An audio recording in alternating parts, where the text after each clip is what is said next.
Hey guys, welcome back to Jeremy Rewinds. Today is, what is it, the 23rd? I think it is, day 23, episode 23 of Vlogmas. We are getting down to the wire. We're only a couple days away from seeing Santa squeeze himself down that chimney and load this tree back up with presents. So let's get going.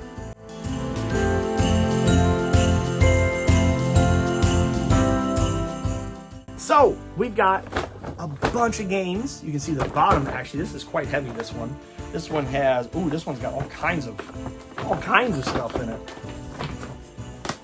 Ooh, yes. All right, so here we go. Just the other day, we were talking about PSP, and we got Ape Escape on the loose. I think Mrs. Claus picked this up at a Goodwill. For the PSP for the game room. So very excited to add this. Eventually I'll find a PSP. I think I already said it. If I didn't say it, I'll say it in this one here. But I am looking for a PSP 1001 because that's the one I had originally when I was in college. But I want it in the box with all the accessories. And I'm looking to spend probably about $100, $125 on it. I ain't spending no more than that, and ain't a word.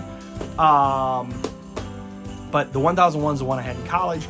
I soft modded it. I threw I love soft modding stuff because I don't mind software modifications. It's hardware modifications that scare me.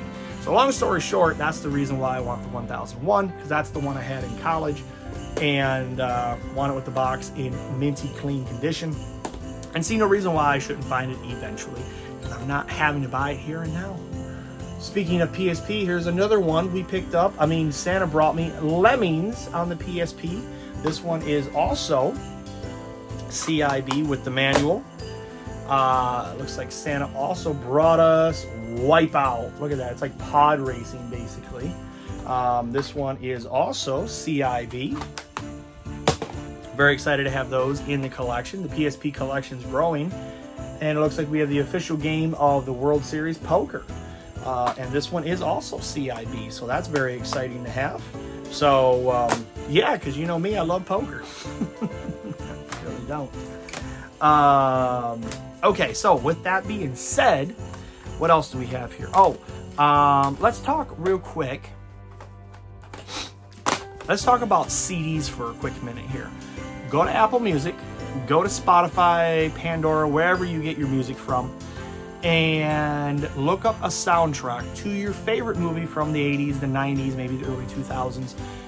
You're going to find, if you don't know this already, and I've been discovering this just recently, I think it was Gaming Off the Grid. The guys were talking about copyrights and things like that. And I know in one of my groups I'm in on Facebook, somebody had talked about copyright when it came to why the Jurassic Park game that's out right now from Limited Run, which is a whole nother argument. I'm not happy with Limited Run. I bought their biggest, baddest Jurassic Park collection with all the stuff, and they released the game out to everybody just at the store, and it's like, why do I have to continue to wait for this special collection? I don't understand. I'm very, very upset about that. It is what it is.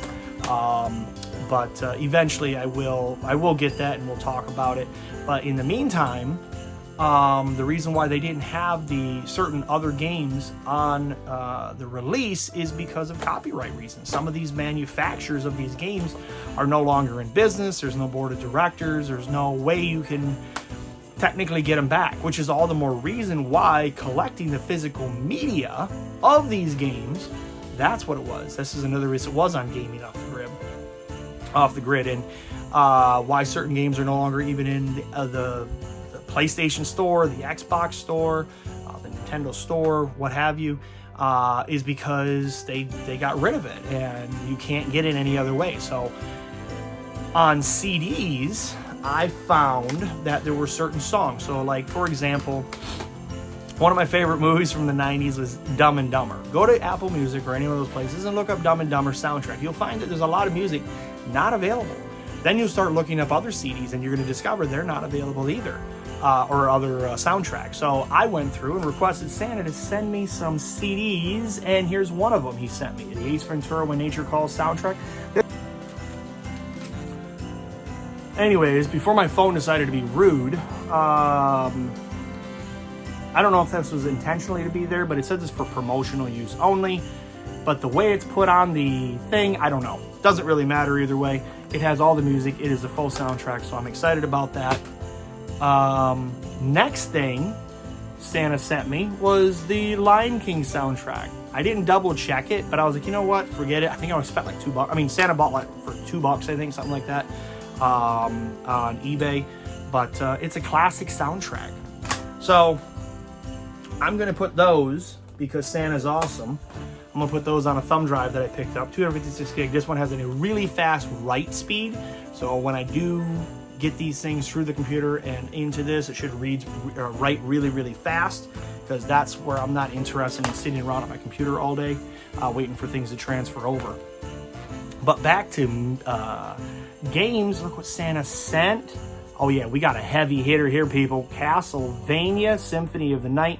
It is a green label, but Santa was like, I ain't spending $150 on you for a black label. I can't get down with some of these prices. But the green label, the greatest hits, he said he had money in his Mercari account because he'd been selling things on the side. And I was like, good job, Santa. So you got it for free? And he said, I got it for free.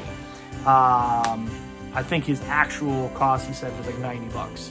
So not too shabby for Castlevania Symphony of the Night, even if it is the greatest hits. And who knows, maybe one day Santa will find a black label and we can pass the savings on to somebody else with the green label. And the last game, Alien Hominid for the GameCube. And bop, it is complete. This was another one. Santa said he had money in his Mercari account. He was doing a lot of shopping while he was in Texas on vacation, trying to find games. Wanted to find it local, he said, at the Game Over store, and they did have the PS2 version. And he told me that the price they wanted for the PS2 version was basically the same price as what he paid for this on Mercari. So not always buying things in store is the best, I guess. It is sad because everybody that's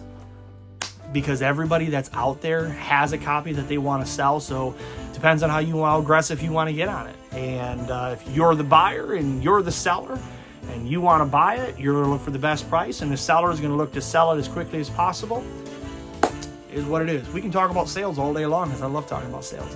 Anyways, we'll see you guys tomorrow for our second to last episode of Jeremy Rewind's Vlogmas.